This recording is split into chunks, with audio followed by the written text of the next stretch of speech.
agama ini pernah ditinggal Wali Songo, ditinggal Mbah Munawir, ditinggal Mbah Ali Maksum, ditinggal Mbah Abdul Qadir, tetap jalan. Padahal yang meneruskan ya orang-orang nggak jelas seperti ini. Kalau turus pesantren yang paling melanggar ya bosan jadi kiai, ingin jadi profesor, bukan kita ya.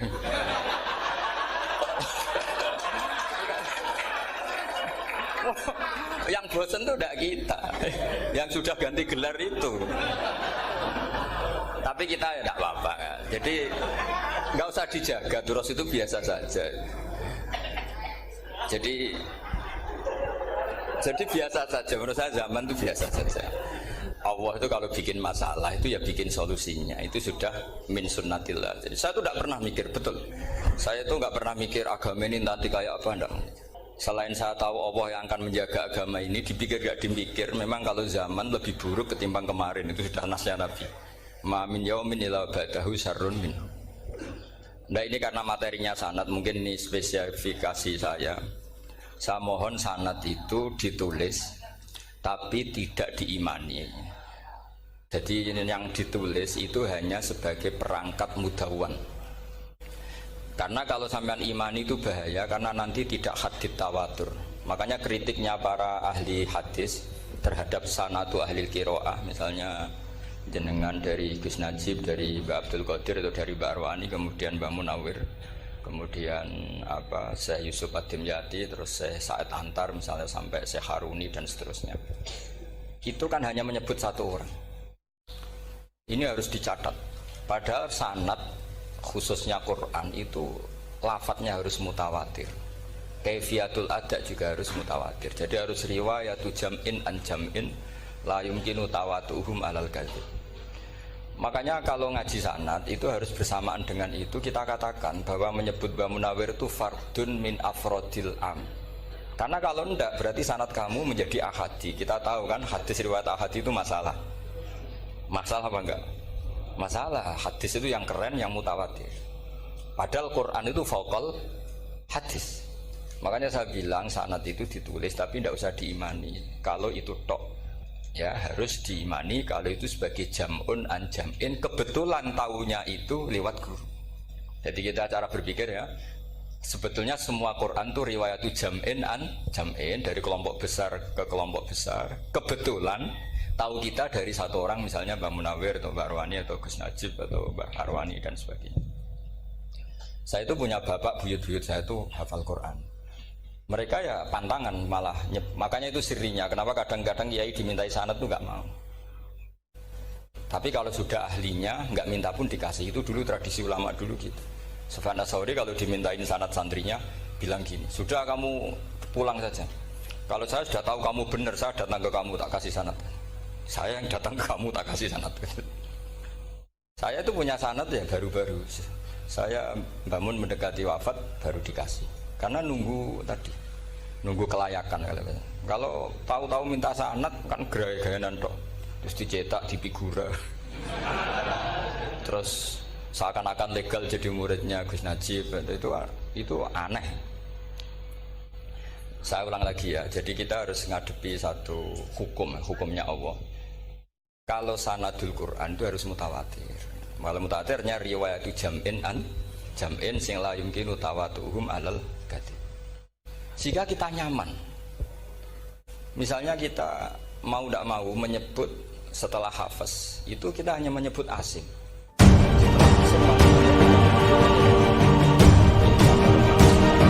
Abi Abdillah Abdurrahman As-Sulami. Ada yang nulis Abi Abdurrahman Habib As-Sulami.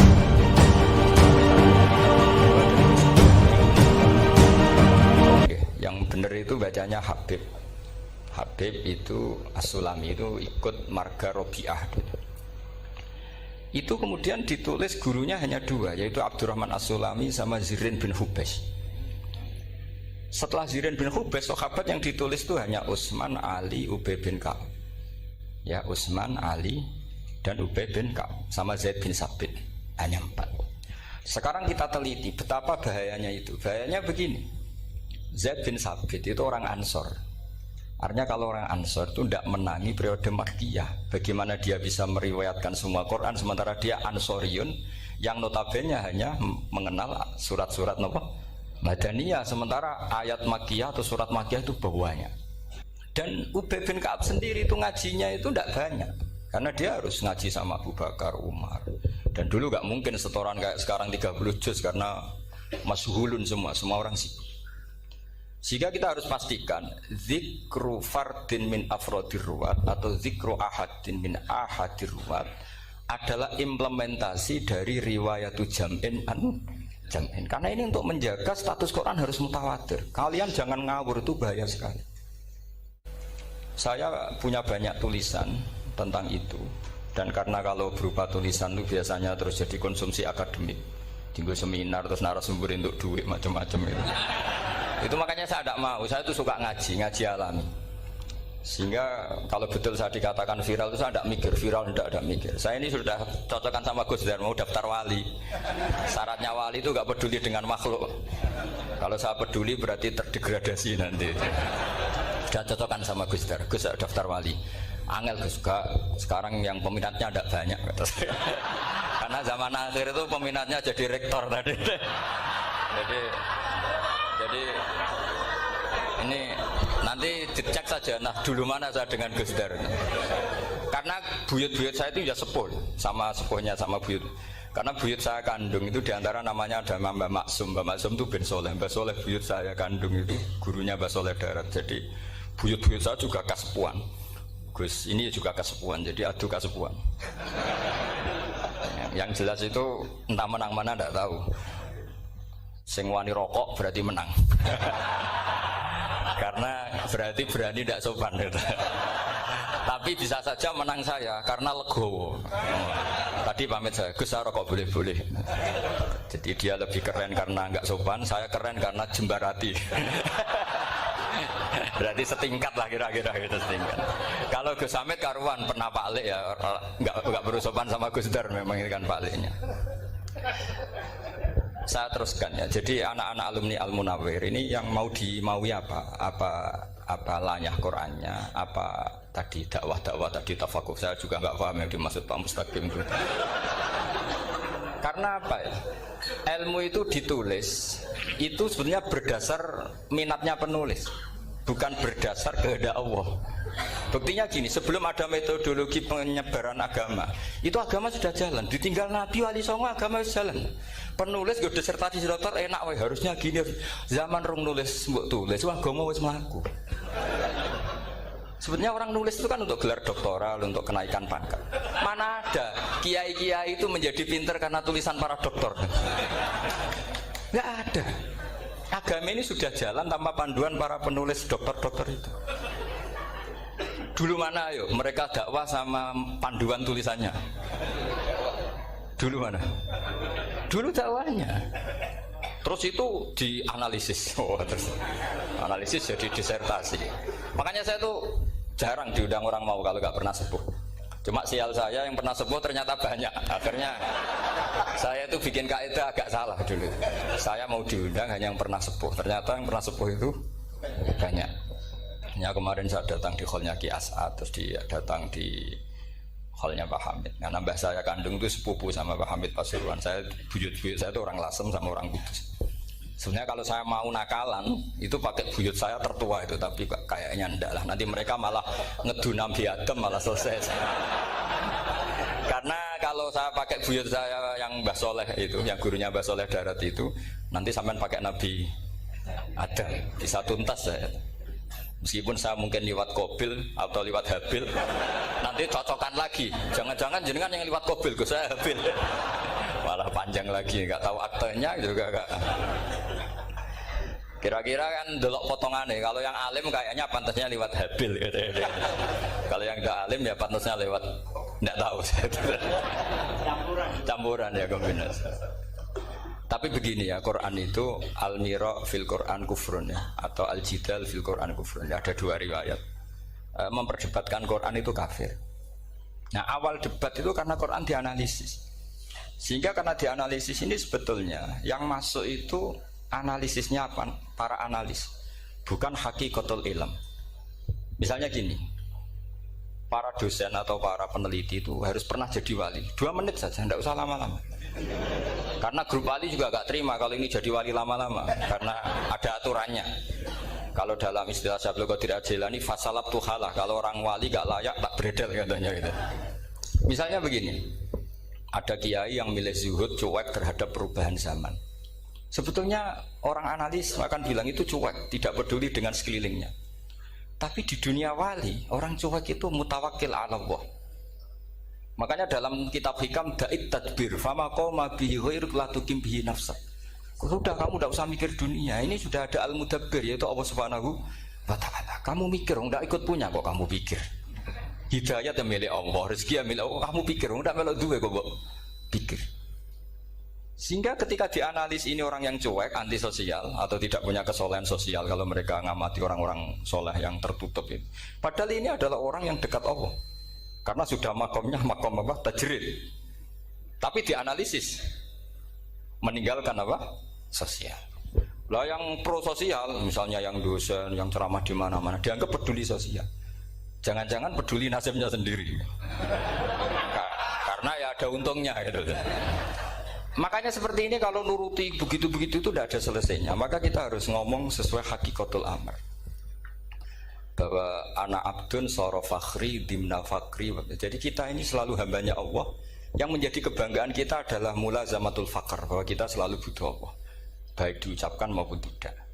Dan itu ilmunya para wali. Jadi khawatir saya kalau alumni-alumni Al-Munawwir ini menjadi korban analisa para analis yang belum pernah jadi wali. Itu biasanya metodenya Masya Allah. Misalnya metode hafalan cepat. Indonesia itu Islamnya moderat. Terus kita cari dari kelompok 73 ini mana yang moderat? Apalagi Islam Nusantara ini kelompok keberapa lagi? Kan terus bingung secara referensi. Nggak apa-apa, kita jadikan hiburan istilah Islam Nusantara, Islam moderat, Islam ekstremis, Islam. Jadikan hiburan, tapi tidak merubah ilmu kita yang mau rusak dari Rasulullah SAW, yaitu bahwa umat ini hanya terbagi 73. Itu ada riwayat mengatakan 72 masalah, yang satu benar. Tapi ada riwayat kebalikannya, 72 itu benar, yang satu salah. Itu di dunia ilmu hadis diperdebatkan kuat mana riwayat itu. Tapi karena kita ini terlalu mengkonsumsi orang yang nggak ahlinya, ya sudah sepihak tadi, kita hanya menguatkan riwayat yang 72 masalah, yang satu benar. Tapi pertanyaannya, kuat mana dua riwayat itu? Kita yang ahli sunnah itu baca beberapa teks hadis, itu banyak ahli hadis yang mendukung dua-duanya. Nah, padahal logikanya secara ilmu wal hadis idza tatarraqahul ihtimal saqata anhul istidlal, ya kalau ihtimalnya banyak ya sudah nggak usah dipakai dalil. Tapi kan kita ndak etis ya, karena guru-guru kita juga pakai dalil itu. Tapi sebetulnya di sarah-sarah itu dijelaskan. Apalagi di kitabnya Habib Muhammad bin Abdillah Al-Haddar, mertuanya Habib Zain bin Smith, juga mertuanya Habib Umar Hafid. Beliau termasuk orang yang setuju 72 itu benar, yang satu yang masalah. Ketika ditanya siapa itu Az-Zanadiqah, orang-orang yang sinting. Yang satu kebalikannya, 72 masalah, yang satu benar, siapa itu Ahlu Sunnah wal Jamaah. Nah, kalau kamu mau neliti secara serius, lafaz-lafaz seperti itu polanya sama. Semua ilmu ada pola seperti itu. Misalnya di Quran ada istilah fi yaumin kana miqdaruhu khamsina alfasana. Ada istilah lagi ka alfisanatim mimma ta'udun. Itu kan hitungannya beda jauh, yang satu 1000 tahun, yang satu hanya 50 khamsina alfasana, 50 ribu tahun. Ngitungnya gimana? Ngitungnya gampang saja kalau kita tidak punya tradisi menganalisis. Ketika Abdul bin Abbas ditanya, lalu ke alfasanatin maknanya apa? Khamsina alfasana maknanya apa? Ya yaumun aradahu, itu hari yang dikehendaki Allah. Kamu tidak perlu tahu. Memangnya kalau kamu tahu terus mau apa? Itu kan memang satu ilmu, karena dulu orang itu nggak perlu istighal bima la ya'nihi, tidak perlu sibuk dengan sesuatu yang nggak perlu tahu. Malah orang dulu itu punya jargon wa inna minal ilmi la jahlan. Sebagian ilmu itu jadi bodoh. Misalnya gini, saya tadi kenalan sama Pak Mustaqim, saya tidak akan tanya bapaknya siapa, mbaknya siapa, karena itu tidak penting bagi saya. Yang penting saya itu nyari ilmu yang menjadikan saya diridani Allah. Sehingga orang dulu itu kalau kenalan itu nggak pernah tanya, karena dianggap nggak penting. Itu makam sama, kamu tahu 100 tahun itu apa, atau 50 tahun itu apa, 1000 tahun apa, itu tidak penting. Abdul bin Abbas Wasal amma yurdika, kamu tanya apa yang menjadi ridhonya Allah Ta'ala. Sehingga ketika orang dulu cuek, kenalan kok tidak ditanya bapaknya asalnya mana. Mereka itu apa ya, konsisten dengan konstitusi min husni islamil mar'i tarkuhu malayani. Tapi para analis, wah ini tidak familiar, kenalan kok dingin-dingin saja. Orangnya dingin, pasif. Ini tidak pasif, ini tarku malayani. Jadi gak sambung memang calon wali sama calon rektor itu tidak sambung. Jadi memang nggak sambung, cara berpikirnya beda. Makanya saya mohon ini apa ya? Ya itu tadi saya sudah cocokkan sama Gus Dar ini. Jadi kalau kamu daftar ya monggo. Nanti saya tidak tahu yang nanti jadi ketua saya Pak Gus Dar, tidak tahu saya. Jadi, ya saya teruskan ya tentang sanad ya, karena ini yang ditulis di materi ini sanad. Saya mohon sekali, sanad itu kamu yakini sebagai fardun min afrodi dzalikal jam'i. Karena sekali kamu punya sanad ahad itu merusak Quran. Karena hadis ahadis saja masalah, apalagi Quran. Dan Quran definisinya adalah lafadz sing mangkul ilaina bit tawatur. Ada kata apa? Bit tawatur. Makanya saya itu kalau nulis ya minhum ya. Jadi harus ditambahi minhum. Di antara sahabat yang diambil tadi Abdurrahman As-Sulami sama Zirin bin Hubes adalah Ali, Utsman, Ubay bin Ka'ab, Zaid bin Sabit. Tapi itu mesti ada yang hilang banyak. Sampai hitung saja secara logika ya. Dan ini pasti benar, nggak mungkin benar tapi pasti benar. Ada ayat sing nazalat fi Abi Bakrin. Tentu Abi Bakar lebih tahu. Kayak masalah hijrah. Mesti jelas la tahzan iz qala li sahibihi la tahzan innallaha ma'an. Ada ayat yang jelas tentang Aisyah kayak hadisul ifki. Innalladzina ja'u bil ifki usbatum minkum la tahsabu syarral lakum bal huwa khair. Itu jelas Aisyah lebih tahu. Ada ayat yang turun tentang Umar, yaitu tentang Asra Badrin. Laula kita bumina wa isabaqa lamassakum fima madabun terus. Ada ayat yang lebih spesialnya Utsman. Sekarang cara disiplin ilmu harusnya kita talaqi dzalikal lafzi atau talaqi riwayah fi hadisil ifki an Aisyah wa fil hijrah an Abi Bakar wa fi riwayatil farqi bainal haqqi wa bainal batil dari Umar. Karena ya ayyuhan nabiyyu hasbukallah wa man ittaba'aka minal mu'minin, itu asbab nuzulnya Umar. Ali tentang ayat hadani khosmani ikhtasamu fi rabbihim, itu jelas nazalat fi Ali. Secara disiplin ilmu, kalau kamu ingin disiplin riwayat, harusnya sanadnya seperti itu. Makanya kalau Aisyah dibantah tentang hadisul ifki, ayat itu turun tentang saya. Jadi ilmu saya, kata Aisyah, nggak merah kalah dengan kamu. Tapi kita tetap saja pakainya. Makanya Abdullah bin Mas'ud itu masyhur, nggak terima dia disejajarkan dengan Zaid bin Sabit. Ketika dia tidak termasuk tim lajnah untuk rasam apa? Utsmani, dan dia nggak mau memang. Itu Utsman coro sekarang dimaki-maki, kamu melibatkan Zaid bin Sabit yang saat saya sudah bela Nabi, dia masih di rahimnya orang kafir katanya. Karena Zaid bin Sabit ini junior sekali, bukan sekedar junior tapi junior. Terus kata Abdul Nasir, saya ini sadisu sittatin fil Islam, saya itu masuk Islam ketika orang Islam tinggal baru 6, disaingi orang yang Islam kemarin katanya. Nggak mau dia. Dan itu bukan keangkuhan tapi profesional. Ya tadi harusnya kita mikir kenapa sanad Quran hanya lewat orang-orang yang notabene ansoriyin. Mestinya kan nggak menangi periode surat-surat apa? Makkiyah. Maka kita butuh menyebut banyak sebetulnya. Maka saya mohon meskipun tulisannya hanya Ali, Utsman, Ubay bin Ka'ab, Zaid bin Sabit, di hati kamu tetap minhum apa? Di antara sahabat yang kebetulan mudawwan terbukukan itu. Karena ini bahaya kalau dalam ilmu riwayat, karena Quran harus riwayat itu jam'in anjam. Saya beri contoh betapa pentingnya orang-orang yang enggak ahli ilmu. Orang enggak ahli ilmu, tapi barokahnya tawatur. Tawatur itu ya mutawatir. Meskipun harus lewat mungkin takdirnya medsos atau TV atau mubalek atau orang enggak jelas-jelas, enggak apa-apa. Sementing ila darajatid tawatur. Pernah ada seorang khotib, masyhur itu cerita itu. Saya punya kitab yang dikarang oleh orang alim tapi jenisnya jenis peneliti. Meskipun nanti pas analisisnya saya juga agak setuju, tapi ya riwayatnya saya setuju. Itu ada orang khotib baca ayat wala tangkihul musyrikati hatta yu'min wala amatum mu'minatun khairum min musyrikati walau ajabatkum. Dia masih baca wala tangkihul musyrikina hatta yu'minu, masih baca bi fathit ta, karena depannya bi fathit ta, belakangnya juga fathut ta. Maka maknanya menjadi gini, wala tangkihu lan ojo nikah sira kabeh, karena ini mutaaddi yang ila maf'ulin wahid. Kowe ojo nikah sira kabeh lanang, karena ingkaha atau ya ingkahu. Karena wala tangkihu berarti la tangkih, la tangkiha, la tangkihu. Berarti khitabnya pada jamak mudzakkar salim. Wahai para lelaki muslim, kamu jangan nikahi lelaki musyrik.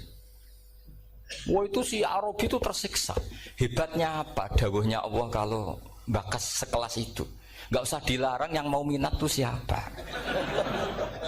Karena maknanya jadi wala tangkihu, kalian para orang Islam lelaki jangan menikahi lelaki musyrik. Sing pengen nikahi Donald Trump ya sopo kan gitu. Mbok ndak usah dilarang ya kita ndak akan menikahi. Nah, kebetulan yang pinggirnya khotib ini orang alim. Jari-jari sing alim iku khotibe sing goblok. Asline ayate ra ngono. Ayate gimana? Itu bidomita wala tungkihu. Ketika wala tungkihu maknanya menjadi benar, karena wala tungkihu lan ojo nikahno sira para wali, khitabun lil auliya, bukan khitab pada lelaki tapi khitabun lil auliya. Wala tungkihu lan ojo nikahno sira kabeh ayuhal auliya, para wali-wali, banatiku ming anak wedok sira kabeh, ojo mbok nikahno al musyrikina ing lanangan musyrik. Berarti di sini menjadi pelarangan para wali yang punya anak putri. Wali dilarang menikahkan anak putrinya ke lelaki musyrikah. Jadi itu kamu kalau ngaji itu jangan sembrono, jangan pas kiai ini ngantuk wala tangkihu lolos terus dapat sanad wala tangkihu. Oh, saya pas setor yang enggak ditegur. Enggak ditegur itu kemungkinannya kan dua kiainya enggak pati dengar. Paham ya? Atau kamu ngawurnya pinter sehingga enggak konangan, nyerobot saja. Tapi bagi kita ahlul ilm itu fatal betul. Sehingga orang-orang ahlul ilm itu mesti mengharokati sekian mawadi uzalal istilahnya, karena bahaya. Jadi ya, saya ulang lagi ya, mestinya bacanya wala tangkihul musyrikati hatta yu'min bi fathita. Itu betul, wala tangkihul lan ojo nikah sira kabeh lanang Islam ke ojo nikah al musyrikati ing wadon perempuan musyrikah. Tapi kalau yang kedua harus dibaca bidomita wala tungkihu lan ojo nikahno sira kabeh para wali ai banatikum maf'ul bih awal dibuang ing anak wedok sira kabeh ojo mbok nikahno al musyrikin. Tapi sekali dibaca wala tangkihu maka kualitas maknanya itu seperti tadi. Wahai para lelaki mukmin jangan nikahi lelaki musyrik. Makanya si Bedui ini tanya, apa betul itu kalamu? Iya. Masa Allah ngendikan sekacau itu? Kecewa dia, masa ada ayat Quran yang dipuji-puji jami'ul kalim kemudian kualitasnya seperti itu. Jare wong alime yo khotibe sing goblok orang ngono. Artinya apa? Ketika Quran dibaca secara salah, entah makhrajnya, entah halafatnya atau harokatnya, ini Arabi saja tahu, karena Arabi pun punya adzauqus salim. Karena dzauqus salim tidak didominasi para mukri atau para kiai atau para ahli Quran. Orang yang salimatuz dzauq juga bisa. Sehingga pernah ada seorang khotib juga, ini cerita-cerita Bedui. Orang khotib pidato khutbah, fawarabbis samaa'i wal ardi innahu lahaqqum mislama annakum tantikun. Demi Tuhannya langit dan bumi, bahwa apa yang dijanjikan Allah pasti terjadi. Lahaqqun itu maknanya terjadi. Itu si Arabi tadi langsung tanya ke khotib, Pak khotib, mangdalladzi akhdobal jalil hatta al-ja'hu ilal yamin. Siapa yang bikin Allah murka sehingga Allah terpaksa sumpah? Mana orangnya? Karena kalau dalam tradisi balaghah sumpah itu sudah tersinggung. Misalnya saya punya utang sama Gus Dar ditagih hari ini, hari Selasa. Gus utangnya bayar. Paling saya bilang, nggih Gus sesuk. Ketika sesuk ditagih lagi, nanti Kamis ditagih lagi. Kalau saya mulai tersinggung pasti wawahi. Jadi orang kalau sampai sumpah itu bukti apa?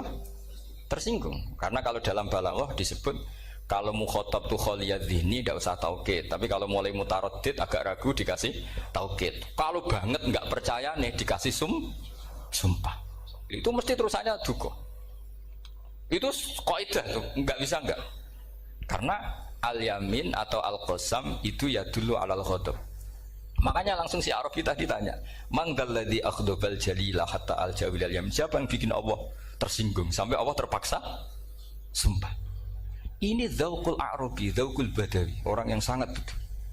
Karena Quran mutawatir, mutawatir lafdzon wa dzauqon wa balaghatan wa nahwiyan dan sebagainya. Sehingga sebelum ada Imam Nafi', ini saya cerita khasnya ahli Quran, karena bapak saya, buyut-buyut saya itu hafal Quran. Dulu ketika bapak saya tadi Mbah Munawir sampai berapa? 98% ya, yang hafal Quran era anak tadi. Era anak itu 98%. Ya dari jenengan tadi. Jadi dulu bapak saya nasihati saya hafal Quran itu lucu, nasihatnya gini dok. Aku hafal Quran, mbahmu buyutmu hafal Quran. Yes, ojo kepaten obor. Nak kowe rapal itu sebenarnya alasannya anakmu rapal gampang, wong bapak ya rapal. Putu luwih gampang meneh. Wong bapak mbah ya ora. Maka tak anake wong alim rapal Quran atau orang alim ku kriminal pertama yang menjadi sunnatan muttaba. Karena itu melegalkan anaknya punya alasan kan. Coba kamu alim, terus anak kamu udah alim. Terus kamu, "Cung kowe kudu alim kok mbahmu." Lah bapak gimana bapak? Kan pusing. Jadi sebetulnya zuriyah ada alim itu mesti salah ini, salah pas depannya ini. Makanya saya itu tak angen-angen bener bapak saya. Bapak saya itu ya akrab sama Gus Najib, sering semaan bareng dulu. Jadi misalnya bapak saya ada hafal Quran, coba mau pede nasihati saya suruh hafal gimana alasannya? Kan nggak punya alasan. Jadi cara bapak pokoknya ojo kepaten obor. Ya, kalau orang kuno mana nih ojo kepaten obor.